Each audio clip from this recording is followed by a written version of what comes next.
हाँ जी, अस्सलाम वालेकुम। अच्छा जी, सबसे पहले हम गए जी शाहपुर कांजरा, हम बहुत जगह फिरे। फिर वहाँ पे हमने देखा जी कि हिंदुस्तानी बच्चा, एक शंकर था और एक राजू था। और शंकर राजू दूर से पहले मुझे लगे इसकी नकली सींग है, लेकिन जब मैंने उसको हाथ में पकड़ के चेक किया तो फिर लगा कि असली सींग है। लेकिन जब उसने बच्चा मुझे हाथ में पकड़ाया तो यकीन करें मेरी टांगें कांप रही थी उस टाइम।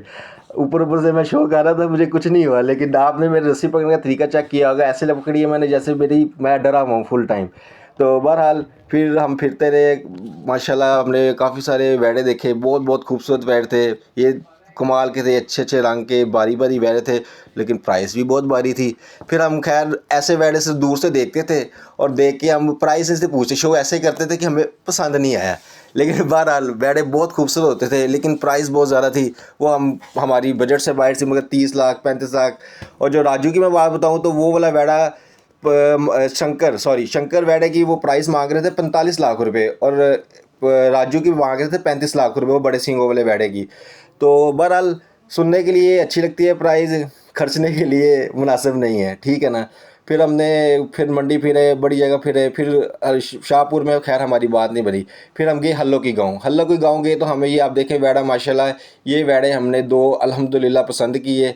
ये माशाल्लाह हैवी वैड़े थे, गोल वैड़े थे, दोंदे थे। और ये हाजी साहब थे जिन्होंने मदरसे में ये वैड़े पाले थे।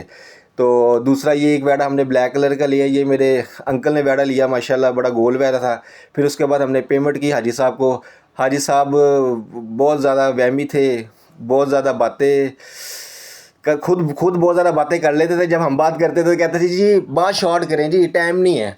हालांकि हमारे आसपास उस टाइम कोई गाहक भी नहीं होता, लेकिन वो कहते थे भाई टाइम नहीं है। बहरहाल उनका अपना सिस्टम है, लेकिन बैठे उनके पास माशाल्लाह बहुत अच्छे थे। हाजी साहब खुद भी माशाल्लाह नेक आदमी लग रहे थे और बहुत अच्छे थे। और उन्होंने फिर हमने उनको सारे नोट चेक करवाए, एक एक नोट चेक कराया। नोटों की थद्दियाँ थी वो भी उनको हमने दी कि और साथ में उनको कहा कि आप तसल्ली कर ले, अच्छी तरह से गिन लें। बहरहाल हम मंडी फिरते रहे, शाहपुर कांजा से तो हमें कुछ नहीं मिला, मंडी बहुत तेज़ थी। फिर हम ये हल्लो की मंडी में आए, ये वहीं पर हम बैठे हुए इस टाइम, पैसे गिरने पेमेंट कर रहे हैं, वहीं पे हमारा माशाल्लाह सौदा बना। फिर बड़ी तेज़ आंधी आ गई, तूफ़ान आ गया। खैर हम डटे रहे, टिके रहे। उस दौरान हमारा अल्हम्दुलिल्लाह सौदा बन गया। तो ये बैड़े दो हमने लिए, अब आप देख रहे हैं ये हम लोडिंग कर रहे हैं। और ये दो बैड़े कर लिए, अभी तीसरा बैड़ा लोड कर रहे हैं। तो ये भी इंशाल्लाह ताला अभी लोड कर लेंगे, और ये लोड करके इंशाल्लाह ताला हम अपने घर ले जाएंगे। तो अब आप ये देखें, लेकिन ये चढ़ाना बड़ा मुश्किल होता है। आप देख रहे हैं ये वैड़े को चढ़ाना उतारना बड़ा मुश्किल काम है। हालांकि ये एक रिक्वेस्ट है पिकअप वालों से कि यार आप लोग फट्टा रखा करें। आप हर साल मंडियों में आते हैं लेकिन फट्टा नहीं रखते। एक इंक्लाइंड फट्टा होना चाहिए जिसके ऊपर वैड़ा चढ़े और आराम से गाड़ी में चले, जिसमें वैड़ा जख्मी भी नहीं होता और आराम से चला भी। अब आप देखें दकम पे लगी हुई है, कभी वो टांग उठा, कभी डांस करा, कभी खुद डांस कर, इस तरह करके वैड़ा लोड होता है। बहरहाल ये हर कोई यहीं पे इस तरह करता है, लेकिन कोई चीज़ होना चाहिए कि वहाँ पर। फिर हमने इस भाई को पेमेंट की और उनकी तसल्ली करी। भाई भी बहुत अच्छे थे माशाल्लाह, बहुत ज़बरदस्त थे। लाइफ स्टॉक डेयरी का काम करते हैं, साल साल करते हैं। और इन्होंने हमें बेड़ा बहुत मुनासिब रेट पे अल्हम्दुलिल्लाह दे दिया। रास्ते में जा रहे थे तो हमें एक ऊँट नज़र आया, और ये भी आप देख सकते हैं कि वो उसके बाद अब आप देख सकते हैं कि जी हम घर आ गए हैं अल्हम्दुलिल्लाह। तीनों वैड़े अब ऑफलोड होंगे इंशाल्लाह ताला।